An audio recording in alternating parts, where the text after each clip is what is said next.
Yo, it's your boy Davidoff. I'm not festive enough. I'm meant to be wearing a Christmas jumper. You know what? Never mind. Alright. We're watching Beau is Afraid. Beau is, I don't know how you pronounce the name, but I've been meaning to watch this for months. I've referenced watching a 3-hour movie released in 2023 for months and months. I'm gonna watch it. I'm gonna watch it. I'm gonna watch it. I haven't seen it yet, but now we're finally seeing it towards the end of the year. So this one stars Joaquin Phoenix. Great actor, of course. Obviously he was in Napoleon in a more recent movie. But yeah, this was, I think, straight to streaming as far as I know. It wasn't released in cinemas, at least not in the UK anyway, but I've heard great things about it and I'm looking forward to it. Apparently it's a very sad, depressing movie. So I didn't plan on crying today, but this movie on the episode may make me cry. I don't know, movies don't make me cry. The closest I ever got... Actually, no, I did cry at Endgame. But that was because I watched those movies from the start in Iron Man, and then when Iron Man died, then Tom started crying. There was a tear, but that was the second time I watched it that happened as well. Not even the first time. The second time I knew it was coming, and there was still a tear. But like, that's not really a cry, but it is a cry. But I wasn't like crying. It was a tear down my face. So there was that, and also Click, Adam Sandler's Click. When he his last scene with his dad, that one almost brought me to tears. That one was very emotional, so maybe this could make it happen as well.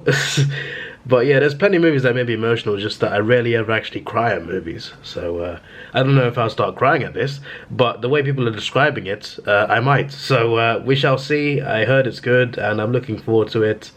I'm also not looking forward to being in an upset mood after, but you got to watch these things, you know, movies like this, because I've seen even IMDb reviews, right? The first one you see is just like, I don't even want to recommend this, but it's really good because it's hard to recommend because of how sad it is. But yeah, enough of me talking about it. But the IMDb, I say enough of me talking about it, let's watch it, but then I'm going to talk about it a bit more. The IMDb description: following the sudden death of his mother, Joaquin Phoenix's mother in this film, I assume. His character, of course, not actually him. A mild-mannered but anxiety-ridden man confronts his darkest fears as he embarks on an epic, Kafkaesque odyssey back home. This is the word, alright? Kafkaesque. I don't know how you pronounce that.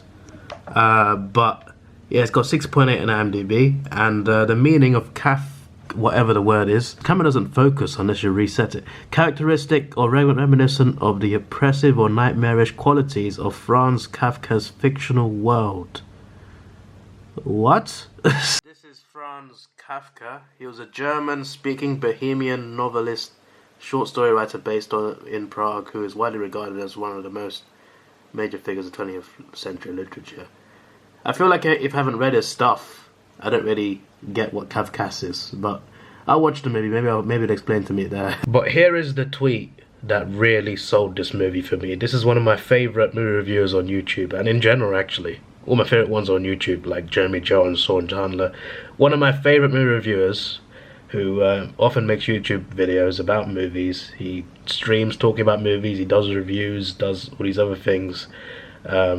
John Flickinger, the Flick Pick, right? And he's also big on physical media as well, which I love because I'm big on that as well. He makes a lot of unboxing videos and stuff like that. But this is his review of this movie that he tweeted, and this is what makes me want to watch it even more. We've all got some replies. Starting it right now. It's a quality movie, was invested throughout. But like, it made me want to start it straight away. I don't know what, I read this tweet months ago, and I still haven't seen it, but I'm watching it now. Just watched Beau is Afraid, and it nearly induced a panic attack. Art should evoke emotion, good or bad, I agree. I had to stop the film a few times. Damn, that deeper. He has seen plenty of films, mate. Probably like 100 times the amount I have. Stop the film a few times to take a breather and get more popcorn. I found it eerily relatable at times, while the dark comedy was delightful yet terrifying. Yeah, I'm also like prepared to be terrified now as well. Really though, this sounds like it could be something pretty crazy. And it's 3 hours long, it's almost 10 PM. So let me get started on this, because I got work tomorrow. Obviously I don't show footage because of copyright, but also because I don't have the time to edit a reaction, which should be under 10 minutes. So I do it like this for any new viewers that could find this video. It's A24. and they are good. They're a good studio, so I like what I see already, and it's not even started yet. It's just movie logos. So I'm 2 hours in, and this is crazy. It's got me hooked for sure, and yeah, it is pretty damn scary. Some of the things that happen in this, the way it's done with the music as well. It's pretty mad. And sometimes you're thinking, like, is this actually happening or not? Because some scenes are just like, is this really happening, or is he hallucinating? Is he seeing these things? Is he taking drugs and seeing these things, or is this actually happening? And I feel like some things are actually happening and some things are not, and you got to figure out which is which, and you got to try and interpret it for yourself. But Beau has anxiety, amongst other things. He has PTSD, and he always thinks the worst case scenario. So there's a lot of things that happen, and his mind doesn't always remember it correctly, and like he always remembers it worse, and he always fears the worst. He fears things that could happen as well, which is actually quite relatable. So I was just like, okay, this is pretty scary. And then things actually happen, and you're like, whoa. And some scenes are just like, why are they putting him here? What's going on? I can't say too much about spoiling, but yeah, this movie is mad, to say the least. And I'm wondering whether he'll make it. I mean, I don't want to I don't want to ruin anything, but let's just say he's on a journey. I'm just wondering, like, whether this journey will be fulfilling for him, because he's clearly had, you know, a terrible life, and he still is having a terrible life. So the film is now over, and I am in shock. The final scene definitely isn't real, but I feel like it reminisces real life. And I'm wondering, like, what happened to him? What happened to everyone else? What actually happened? What did I just watch? What was the point? What just happened? Did that happen? Was it all imagination? Was it part imagination and part real? It definitely wasn't all real. Beau is definitely afraid of everything in life, and he sees the worst possible things, experiences the worst possible things, but did all of it actually happen? Maybe some of it did. I'm trying to, like, these are the questions I'm thinking in my head after watching that. And I don't want to spoil it, but without spoiling it, it's hard to talk about it, because there's so much. I gotta watch explain videos, but I feel like even if I did watch videos explaining this, I feel like there'd be different theories, because I think that's the whole point. I mean, not the whole point, but I think part of this film is you interpret the film how you want to interpret it. It can be interpreted in different ways. There are different explanations for this. I'm 100% sure of that. And maybe there's some things that happened that we just didn't see, you know? Because there's certainly some things that happened where he imagined it one way but it happened another way. But either way, it was still bad. He just imagined it worse or differently. So there must be things that he imagined that what actually happened we didn't see. And what actually happened could have been just as bad or worse as well. So there's a lot in that. But I feel like this review isn't great because I'm not really, like, given much detail. But I can't, because it would just spoil everything. But yeah, that was very deep. It was very emotional. I think the most terrifying part was the start, the first hour or so. That was just like, obviously that's got to get you into the movie, but damn, the amount of high intensity things that happen just from his apartment. I'm just like, okay. Yeah, this movie is not for everyone. And I mean that in terms of, like, some people just wouldn't be able to handle watching it.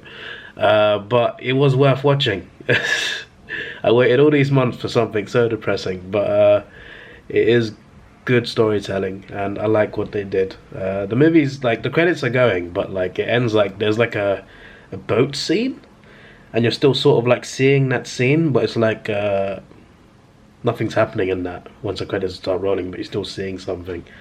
I'm fairly certain there's nothing after the credits. That's just how the credits are ending. I'm a fan of credits like this. Like, I don't think it should be just writing. I think they should put a background behind it. Maybe that's just me, though. Trying to lighten things up. This is certainly not lightened up. The background's black and white, but you're still seeing a moving image. I just feel like we should normalize that. Moving images credits, so much better. I would stay more often if that happened. I'm just saying. But yeah, I'll give it an 8.5 out of 10. As a movie, it's solid.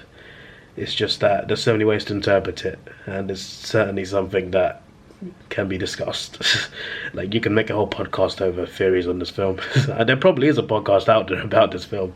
But yeah, the FlickPix tweet definitely made a lot of sense in terms of like how he described it.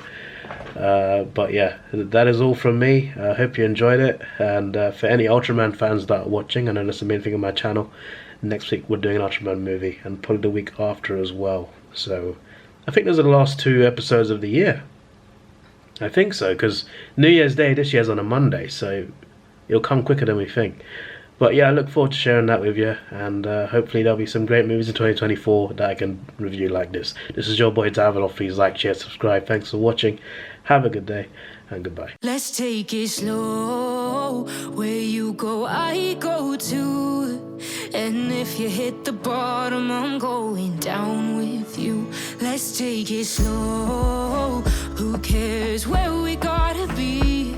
You know you'll have a good time wherever you're with me. Let's take it